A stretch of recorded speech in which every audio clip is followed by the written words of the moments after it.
So 1837 to 1901, this is the span of the reign of Queen Victoria, more than 60 years, unimaginable. In this span in India, we would have had at least 12 governments going by today's system. 5 years a government changes. America would have had as many or more number of presidents. So this is quite unprecedented in the history, in the recent history of the world, that a queen or a ruler ruled for such a long period. Now, the most representative genre of the Victorian age is definitely the novel. And whenever we talk about literature or literary genres today, the novel is the most sought after or most read or most widely appreciated genre, not only in India but all over the world. In fact, our novels, the Indian novels and novelists, whether Premchand, Fakir Mohan Senapati, Sharat Chandra, and all these carry the legacy of Victorian novels more than, in format at least, more than the Indian tradition of storytelling. Anyway, so I would like to talk a few significant points today about Victorian novels. Point number one is this sheer number of the novels and novelists. According to an estimate, almost 7,000 novelists wrote novels during the entire period. It was unprecedented.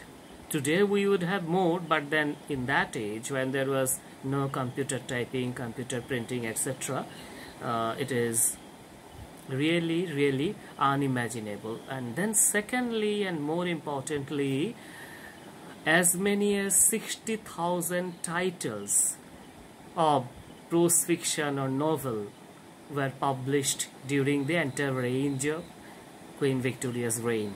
So that means 60 years and 60,000 novels, we can say. So 1,000 novels a year. It is really a great figure. Now, the third important point is that why this happened so. One thing is that there was a lot of people looking for some kind of entertainment, because the Industrial Revolution, in fact Queen Elizabeth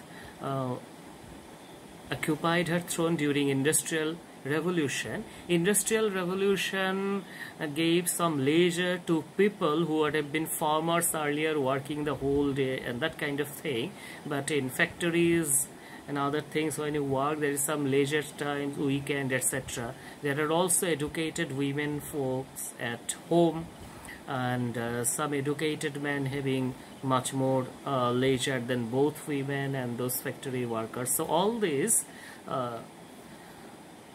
augmented the need for a mode of entertainment, which was accessible and which was available easily.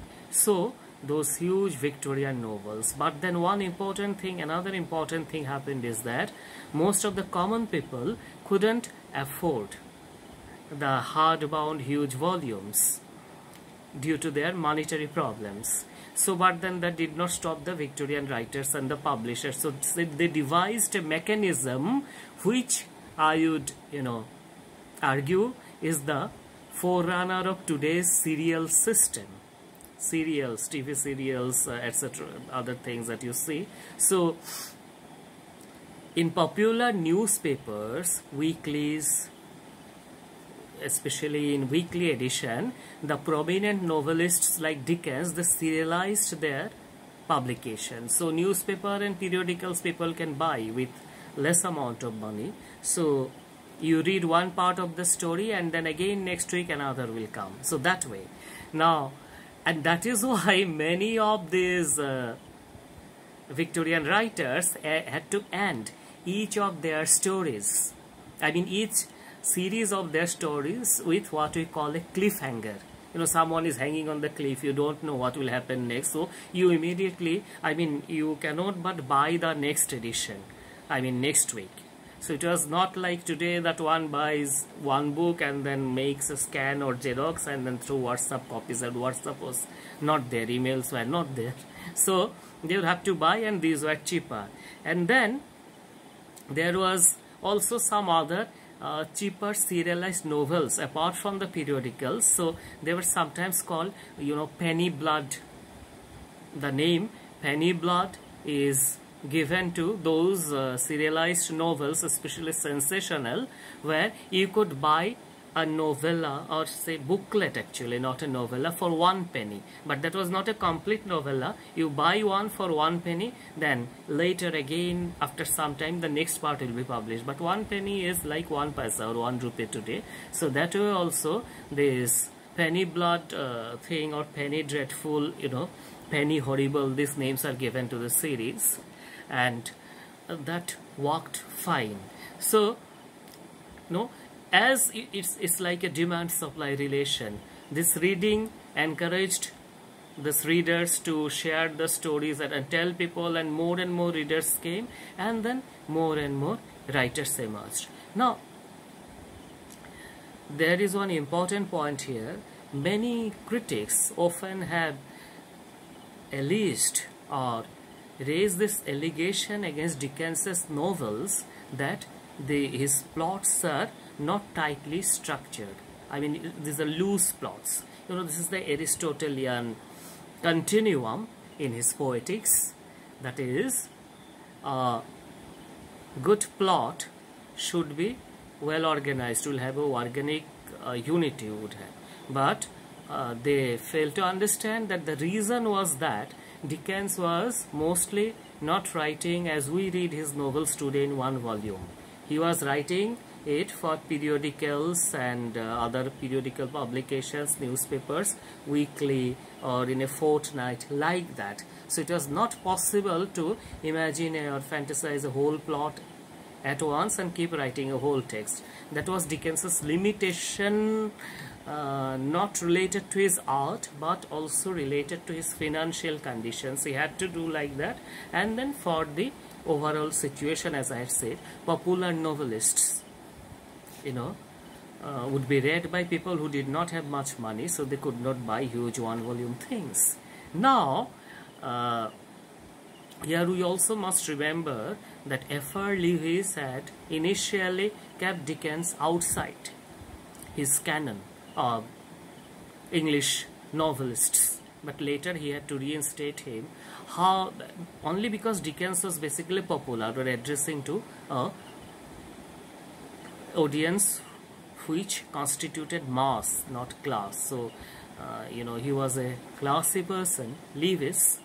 Now you see another point related to that, how pernicious, or I mean how strong is the influence of Lewis.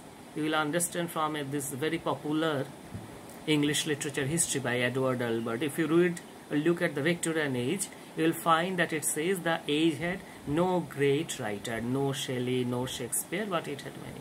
But I would say it had. Charles Dickens actually is one of the greatest novelists, not only of England but of the entire world. If you read, I mean, yes, Tolstoy and Dostoevsky, Tagore, they have some kind of a tragic greatness, but Dickens is closer to common people's heart. That this coexistence of pathos and humor, you know, it's like Shakespeare's tragicomedy. Life is like that. We cannot be sorry for all the time, you know, and we cannot be happy for all the time. So Dickens was the most representative novelist of the era, and then closely followed by people like, say, Thackeray, who was born in Calcutta, William Makepeace Thackeray, and then the Bronte sisters, late Victorian Hardy. Now another important thing related to Victorian age is that it was, all of you know this, a highly moral age, moralist age. You know, Victorian morality was so pervasive that even tables, the legs of the tables would have to be covered, otherwise it would be seen as obscene. So they had an obsession with morality, especially sexual morality. And for the simple reason, the moral guardians of the age did not respond well to such an excellent novel as Jane Eyre, simply because it spoke about an innocent woman's love for a married man. That is, you cannot love a married man, you can love an unmarried man. But then fortunately all people did not think like the guardians, moral guardians of the era, else they would have burned the books and we would have lost it. But today Jane Eyre is, Charlotte Bronte's Jane Eyre is one of the crowning glories of English literature. So we would say that Dickens, though he catered to popular taste, but then there were people who gave advanced views and thoughts, especially people like Charlotte Bronte, Emily Bronte and Hardy. But then more than advanced aid, one point is very important, that is representation. So if you want to get a proper representation of the Victorian era, there is no better choice than Dickens. Yes, I am aware of the theories of representation. We know that they do not represent reality as it is, but anything that comes nearest to a total representation of the Victorian age is Dickens's novels. So even Queen Victoria was fond of Dickens. Just look at the fate of the fatherless children or orphan children that he has portrayed in novel after novel, whether David Copperfield or Oliver Twist or Great Expectation, child which is in Great Expectation, who is nurtured by a criminal whom he had helped once in his childhood, that also under pressure. So this coexistence of the civil world and then the criminal world, this is very true today also. But I don't know if anyone has been able to portray it as successfully as Dickens did, unobtrusively, seamlessly weaving the worlds together. So this is one of the great achievements of Dickens. So in conclusion, I can say that if we look at if one were to ask me or you, which is the most representative genre of the Victorian age, it is definitely the novel. And who is the most representative novelist? It is Dickens. This is a context for Victorian novels and Dickens in brief, with some of the major poems. I hope it is helpful in your further study.